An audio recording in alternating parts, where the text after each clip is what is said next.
Hello everybody and welcome back to another episode of the Penny Hunt and Fill series for my channel, Mo Hunt Silver.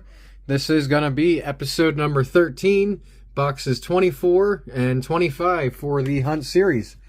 They are NF String & Sons boxes, but I always like to do an ender search, and these are definitely circulated boxes, and I did not see any enders in either one of the boxes for this hunt, but that's not to say what will be hiding inside these rolls, because you never know what's going to be in there. There could always be something excellent hiding in there. You just never know.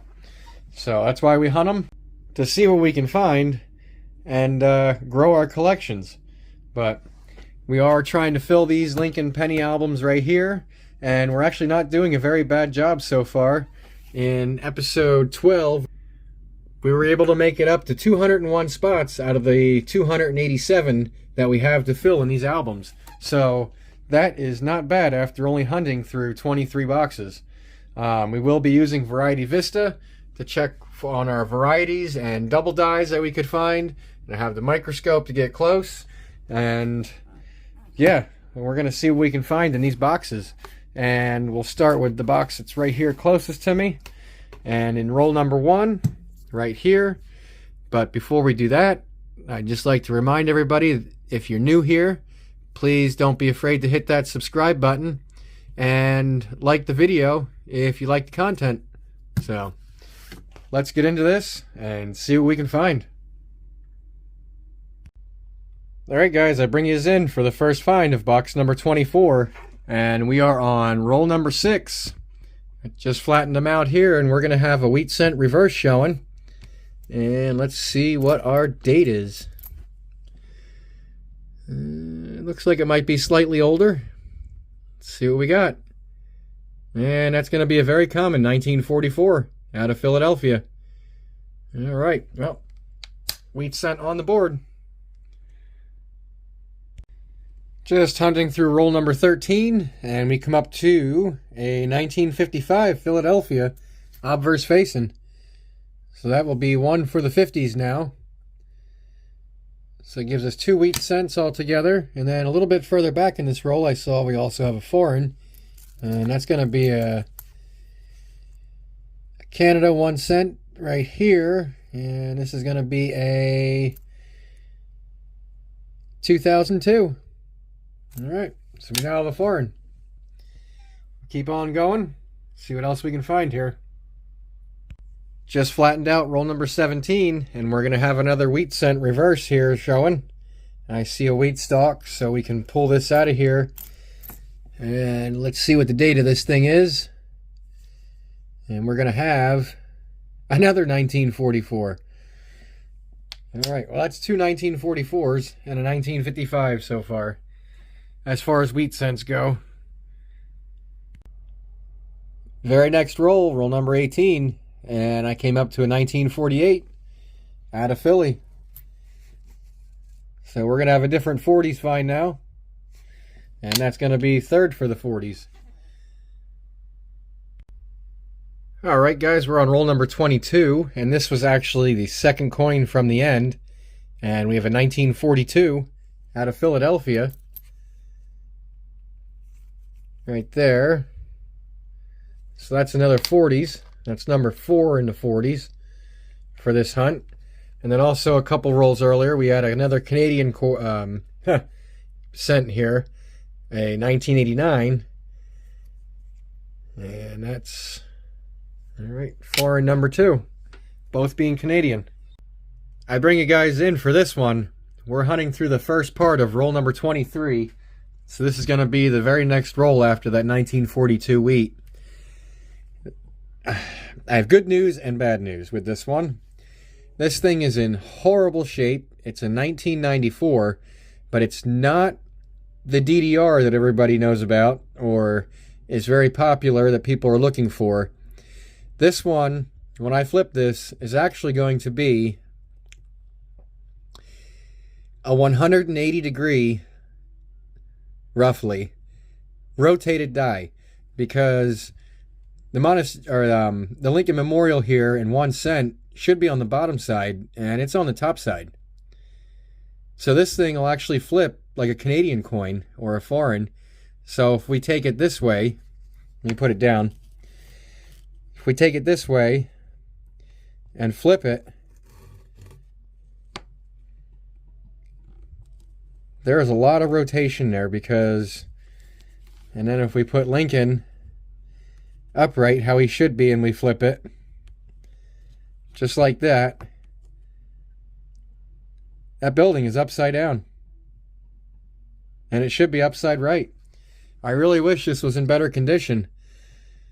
There's a lot of corrosion on this and a lot of environmental damage, which is very unfortunate. But upon doing some research, nothing is sold on eBay. The only thing I can find are these two listings right here for the same exact thing that I have, that I found here.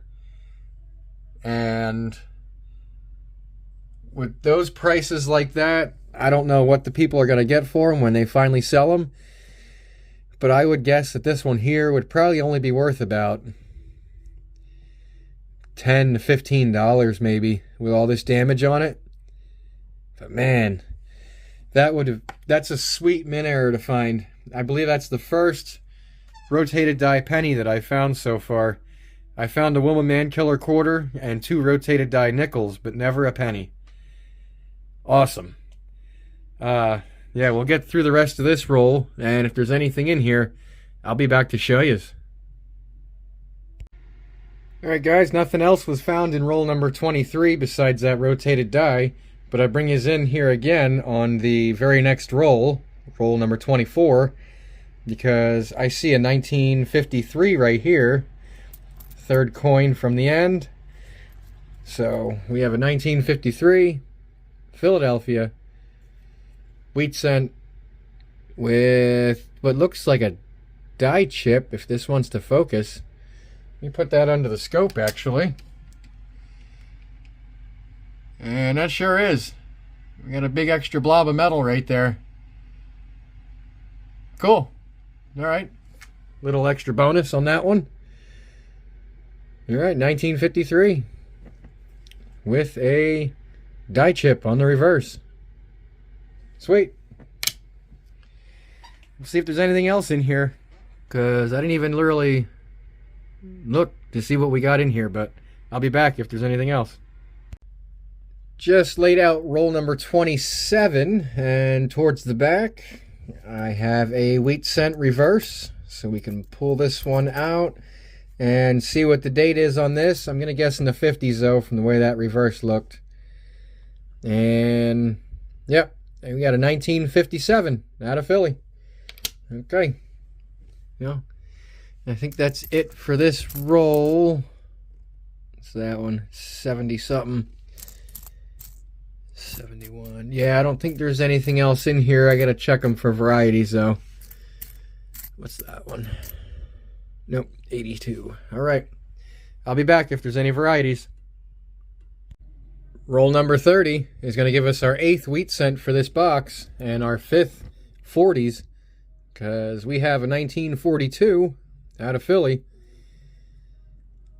And pretty average circulation wear, but we'll always take them. Just working through roll number 43. I didn't see this one when I laid them flat, or laid them out, but we're going to have wheat cent number 9 for this box, and we can give it the flip to see what the date is here. And let's see what we have. And that's going to be a beat up 1940 from Denver. Alright, well, finally got a mint mark on a wheat cent.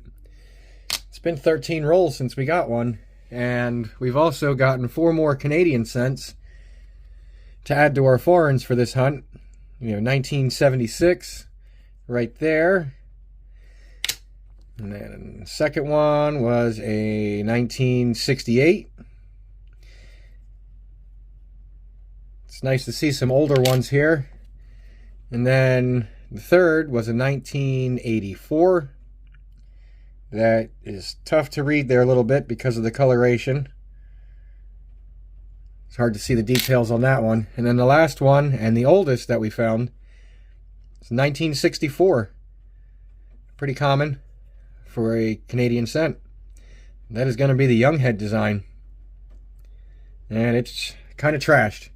But that gives us 6 foreigns for this box so far also. And they're all Canadian. So we'll keep on moving through this roll and see what we can find. Surprisingly, I bring us back in roll number 43 because we have a second wheat cent. And it's going to be another one with a mint mark. 1951 out of Denver. Again, kind of beat up. But that's cool. We got 2 wheat cents in one roll. And that puts us up to 10 now. Awesome. Bring you guys back for a box wrap-up of box number 24. Because nothing was found in the remaining rolls for that box. And box number 24 is going to give us 10 wheat cents. All from the 40s and 50s. We got 7 foreigns, all from Canada. We did pull 4 2009s, and we have 1 from each of the 4 designs there, which is pretty awesome. And also a mint error from this box with a rotated die, being 180 degrees, but it's very hard to see the detail on this at all. But when we flip it, you can definitely see, if I can flip it straight, that is, we can definitely see that there is a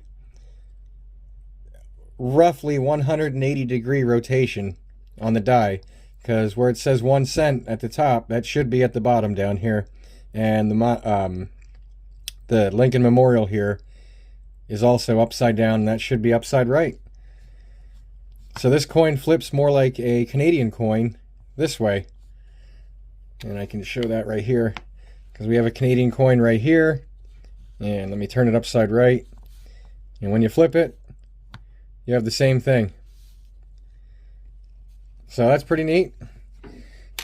Haven't found a rotated die penny yet, and that's the first one. Just wish it was in better shape, because that is terrible. But we'll see how much copper was in this box, and then we'll move on to box number 25. Because our jar looks about average. Here we go. We got just under 2 pounds and 14 ounces. So that's right around average, a little under. But that's going to do it for box 24. So I will toss that out of the way, and we can get box 25 in line and ready to go. And we'll start with this box, and I'll be right back as soon as I have a find. Working on roll number 3 of box number 25, and I see an oldie right here. At least the reverse looks like it is. Wow. That is worn. Alright, well, let's see what the date is and what we have. Is that? Yeah, that's a Denver, 1925. That might be a book filler, honestly. Because I know we got one of the mint marks, but I can't remember if it was the Denver or the San Francisco in a previous video. Wow. Well, that's an oldie for sure. Alright, that's pretty sweet. We'll keep moving. Well, I guess I shouldn't have put you guys away so soon. Just 3 coins later, we're still on roll number 3. And we have a second wheat cent. 1951 out of Denver. Wow. Alright, 2 wheat cents. Just laid out roll number 10. And about halfway through the roll, I see the bottom of some wheat stalks. So we have a wheat cent reverse showing. And let's see what the date is. And that's going to be a 1956 out of Philadelphia. So wheat cent number 3, 56 Philly. Roll number 21, going to give us a 1944 out of Philadelphia. All right. A little bit of corrosion on the reverse. That's going to be wheat cent number 4. And we also pulled 3 Canadians out of this box so far. A 2005, 1983, and a 1987. All from Canada. Roll number 23 is going to give us another 50s wheat cent. And we're going to have a 1957. And that's going to be out of Philadelphia. All right, 50s number 3. And then also in roll number 22, we found a 1962 Canada, so another foreign, and that's going to be a young head. All right. I just laid out roll number 25, and I see we're going to have one reverse of a wheat cent right here, and then a little further back, we're also going to have a second one. So let's pull this first one out of here, and let's flip it over and see what we have. And that's going to be a 1942 out of Philadelphia. And then wheat cent number 2. This one looks like it might be a 40s or 50s. And that's going to be another 1942. Interesting. All right. That one actually doesn't have very bad detail on it either. But if there's another wheat cent hiding in here, I'll be back to share it with you. All right, I had roll number 31 of box 25 kind of explode out on me. But we also were able to find a wheat cent reverse in the explosion wreckage here. So we can flip it, and we're going to have a 1955 parking lot coin out of Philly. I don't see any poor man's on that, or doubling of any kind, but we'll take it and see what else we got in here. Roll 37 is going to give us wheat cent number 9 for box 25. And we are going to have another 1942 out of Philly. I believe that's 3 for this box so far. 42 Phillies. It's pretty wild. Roll number 39 is going to give us a 1945 out of Philly. And that's going to be wheat cent number 10 for the hunt. We have 11 rolls to go. Halfway through roll number 40, and we're going to have another wheat cent reverse. So we can give this the flip to see what the date is. And that's going to be a pretty beat up 1947. So that'll be wheat cent number 11 for the box. Sweet. Very next roll, roll number 41, and we're going to have a 44. This time, it's got a mint mark. And there we go. If my phone is going to focus. But that's a San Francisco. That's pretty cool. 44S. Third coin in on roll number 44. And we're going to have another 40s wheat. 1945 out of Philly. All right, nice. Roll number 45 gave us 2 finds, first one being a wheat cent. We have a 1953 out of Denver. If I can flip it here quick, show you the reverse. There you go. And then our second find in roll 45 is going to be another Canadian, and that's a 1966. There we go. And I believe that's a Lorien portrait. Put that up there, and then a few rolls earlier we also got a 2004 more modern Canadian. There we go. So that's 6 Canadians in this box so far. Alright, we have 5 rolls to go, and we'll keep moving. Alright, last roll, roll number 50, and it looks like we're going to have a little bit of last roll luck here, because towards the end of the roll we have another 1944 out of Philadelphia. Very common, but I'll take it in the last roll. Another wheat cent to add to the board. Alright, so I'll finish up this roll and we'll be back with a wrap-up and what we can fill in the albums. Okay, we're back for a wrap-up for box number 25. I have all of box 25's finds laid out here in front of me. And this wasn't a bad box. We did not find any mint errors or proofs, but we did have 15 wheat cents, 6 foreigns, all being from Canada, and we actually got 9 2009s. The only design we're missing for this box is the formative years. But with our wheat cents, we did get a 1925 out of Denver, which is going to be a book filler, and then a total of 7, 9 from the 1940s. Most of them being 1942, 1944, and 1945. We also did get a 1947 Philadelphia and a 1944 out of San Francisco. And then as far as our 50s go, we got 5 of those, a 1951 out of Denver, 1953 out of Denver, a 1955 Philadelphia, 56 Philadelphia, and a 57 Philadelphia. And we just have to measure and see how much copper we got in our cup for this box, and I have to grab my scale, so I'll be right back. Okay, back with the scale, so we'll get it turned on. There we go. And let's throw this cup on here. And we have 3 pounds and about 1 ounce on this box. So I believe in total that's going to be roughly 5 pounds, 15 ounces between the 2 boxes for this hunt. And we got a total of 25 wheat cents between both boxes, giving us an average of 12.5 wheat cents per box. 3 2009s in box 24, so that'll give us a total of 12 2009s, and then also 7 Canadian cents in box 24, for a total of this for this hunt being 13 Canadian cents.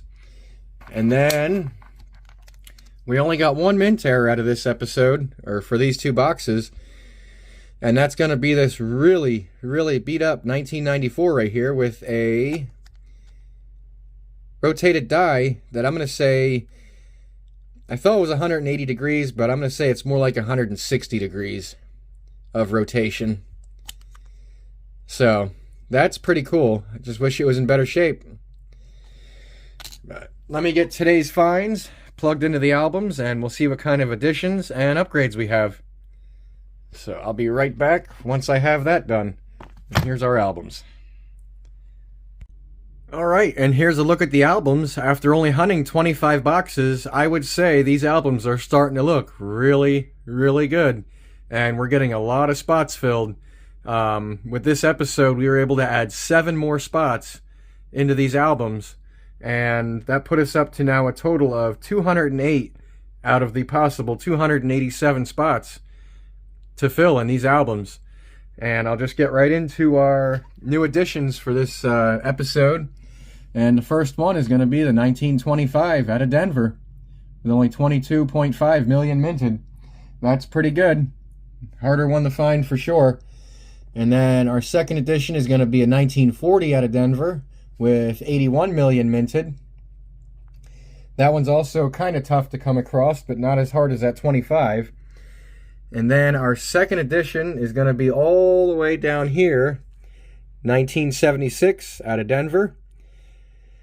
It's nicer to see some of the more lustre looking Denver minted scents in this area. And then our next edition is going to be all the way over in 2003 Denver.